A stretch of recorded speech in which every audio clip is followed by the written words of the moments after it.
আজকে কি রান্না করছো? আজকে রান্না করছি অনেক কিছু। কি কি রান্না করছো আজকে? এটা কি?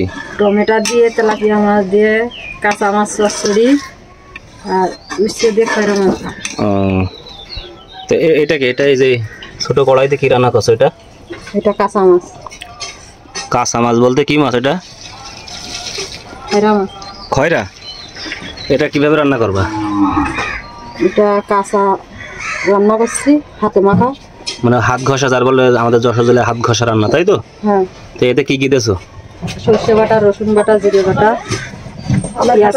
পেঁয়াজ কেটে দিছি। সব কাঁচা? ঝাল কেটে দিছি। সর্ষে বাটা, রসুন বাটা, পেঁয়াজ কুচি, ঝাল সব কাঁচা? হলুদ, লবণ, তেল। আচ্ছা।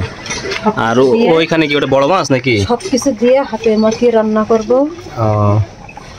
এটা হচ্ছে তেলাপিয়া মাছ। এটা তেলাপিয়া? তেলাপিয়া এই মাছ দিয়ে টমেটো দিয়ে রান্না করছে? হ্যাঁ। হ্যাঁ।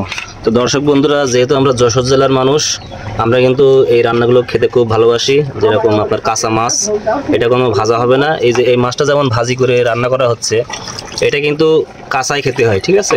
কাঁচা বলতে রান্না করে খেতে হয়, তো এই যে ভাজা বাদে আপনার এতে সব কিছু কাঁচা দিয়ে এখন এই যে আকার পরে দিচ্ছে রিক্তা, ওটা আস্তে আস্তে কিন্তু মনে করেন যে হয়ে যাবে, আর কিছু দেওয়া লাগবে না, সব কিছু একবারে দেওয়া আছে। তা এটা খেতে খুব স্বাদ লাগে। আর যারা যারা যশোরের মানুষ আছেন অবশ্যই কমেন্টে জানাবেন যে কাঁচা মাছ রান্না করে খেতে কেমন লাগে। এই যে তেলাপিয়া মাছ দিয়ে দিলাম। দিয়ে দাও। এই অনেক ধুমা আসছে কেন আকাই? তোমার কি সে কারেন্টের চুলা একটা কিনে দেবো? না, কারেন্টের চুলার রান্না আমরা খাই না। কেন? ওর ভিতরে তো কাঠ দিতে হয়, কাঠ দিয়ে রান্না করতে হয়। অনেকে তো ওই কাঠের চুলায় রান্না করে। তোমার ওই যে ফ্যান, ছোট ফ্যান থাকে, তাড়াতাড়ি রান্না হয়ে যায়, কাঠও কম পড়ে। আবার এখানে আম দেখছি, এই আম কি করবা? আমের খাটা। আমের খাটা না আচার? আমের আচার, তাই তো? না, খাটা আলাদা। আমের খাটা আলাদা। তো এর সাথে কোনো কিছু রান্না করবো নাকি? চিনি দিয়ে?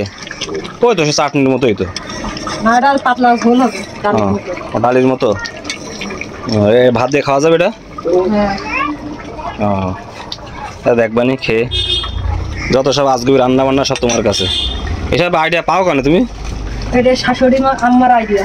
শাশুড়ি আম্মার আইডিয়া? ও, তুমি তোমার শাশুড়ির কাছে শিখছো? ঠিক আছে। তাহলে তোমার রান্নার গুরু কিটা? তোমার শাশুড়ি? হ্যাঁ। এমা রান্না শিখাইছে কিটা রিক্তা? আমি। তো কত বছর রান্না করছে রিক্তা এই বাড়ি এসে? 15 বছর। 15 বছর?